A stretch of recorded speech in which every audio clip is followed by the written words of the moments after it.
We were absolutely dead in the water there for a full day and a half. Ms. Smith, I'm going to allow you to. Thank you, Mr. Mayor. As you're probably aware, I went to your workshop on Tuesday and recorded it on video.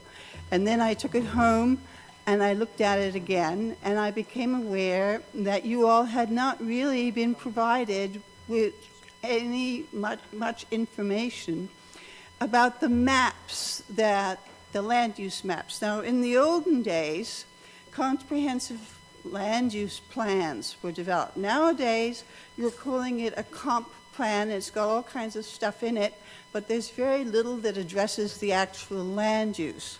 I have read every page of this document and marked it up. If any of you would like to see it, in addition to Mr. Hours, I'd be glad to lend you my copy. But in the meantime, I just want to focus on the map, which Mr. Booker is kindly looking at the moment.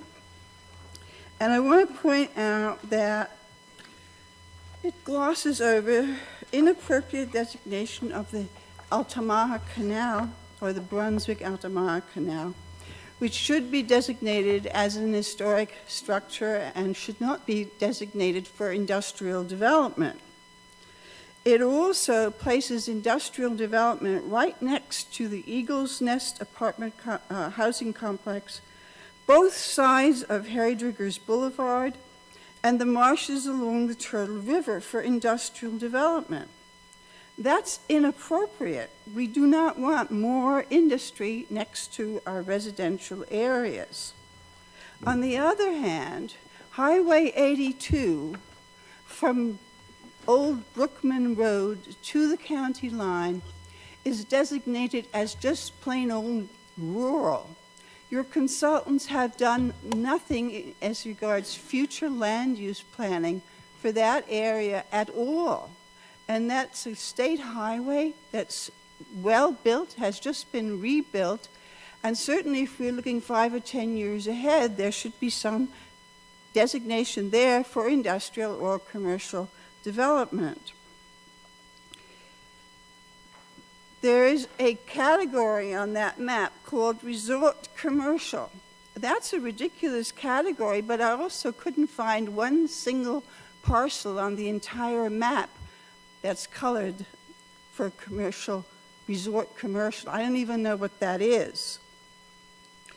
Then it goes on and it designates the Dilla Creek area, which is south of the marshes, as for medium or low density residential development. Why you would want to put low residential development into the marshes is beyond me.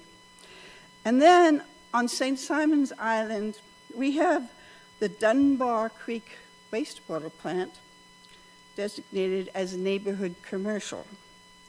Also, we have the lake cottages on Sea Island Road designated for neighborhood commercial.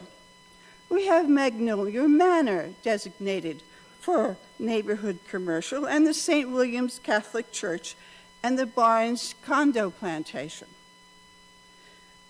Finally, there are 6 parcels in the entire county that are designated for public or institutional use. I strongly suggest that the land use planning go back to square one and develop a new map that looks to the future and is more accurate than this one. Thank you. Thank you, Ms. Smith.